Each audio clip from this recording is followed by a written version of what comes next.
Hi, this is Mike Peterson from Challenge Island, Oakland County East, back with another one of our Steamtastic Fridays. We're in the middle of our RC Rules Steam series right now, so we're talking about remote control cars and all the cool Steam stuff that goes on with them. So today is the A day where we talk about art. So today we'll talk a little bit about where the shape of the car comes from and also where the box comes from, because believe it or not, that's a really important part of the art and of making a cool product that people get excited about. So first about the art of the car. So this is an actual real truck. In fact, it kind of looks like the shape of a real truck. The reason it does is because the information on what shape to make this actually came from the real car company that builds this truck in real life. So what the RC company does is they take advantage of what's called CAD, which is CAD, that stands for Computer Aided Design. So pretty much any car company or phone company, anybody who designs things these days does it in the computer. They draw pictures in the computer of what they want it to look like. So in real life, someone had to draw this truck real size so that they could build the real truck.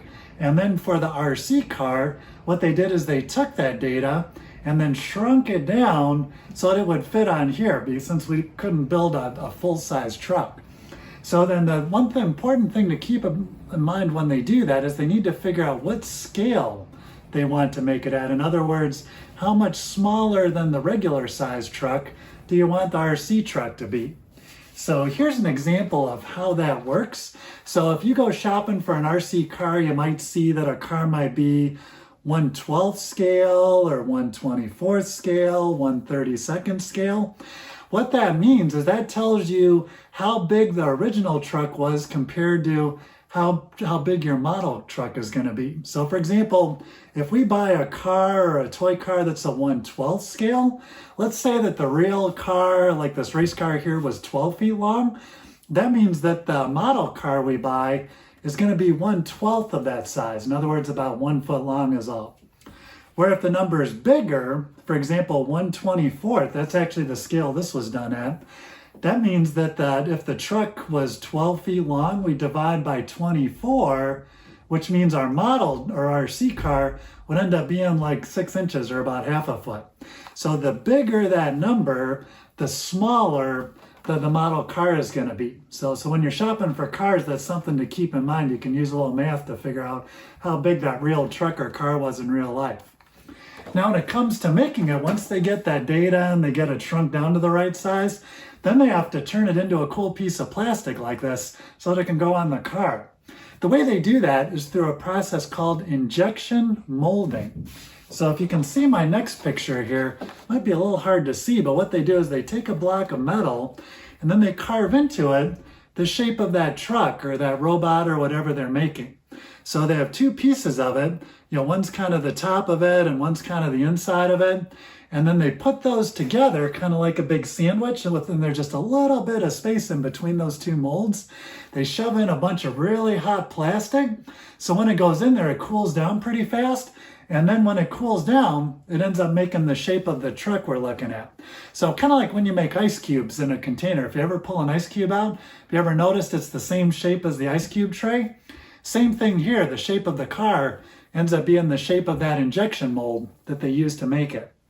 So that's how we get the shape of the cool car or truck we're working on.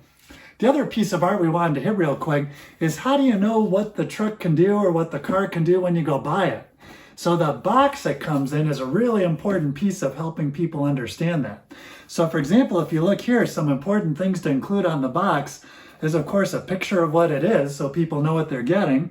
So for example, I can tell from this picture, I'm going to get a robot, I'm going to get a remote control, and I can see that I can put my phone in it, and then I can see what's going on with the robot. So right away, I get a pretty good feel of how that works.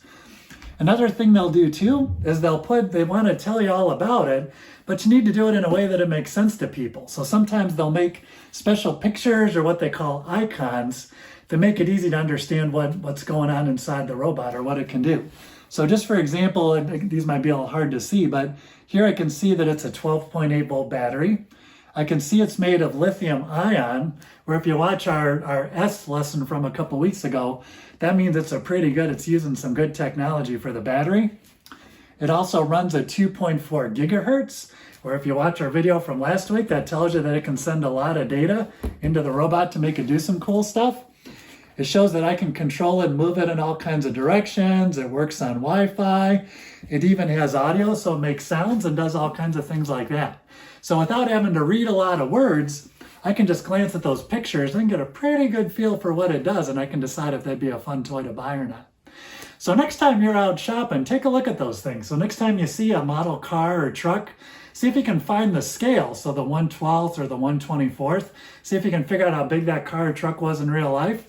And take a look at the box, see if you can find some icons like this, because those will tell you a lot of good information about whether that car, robot, or truck would be something you might like to play with someday.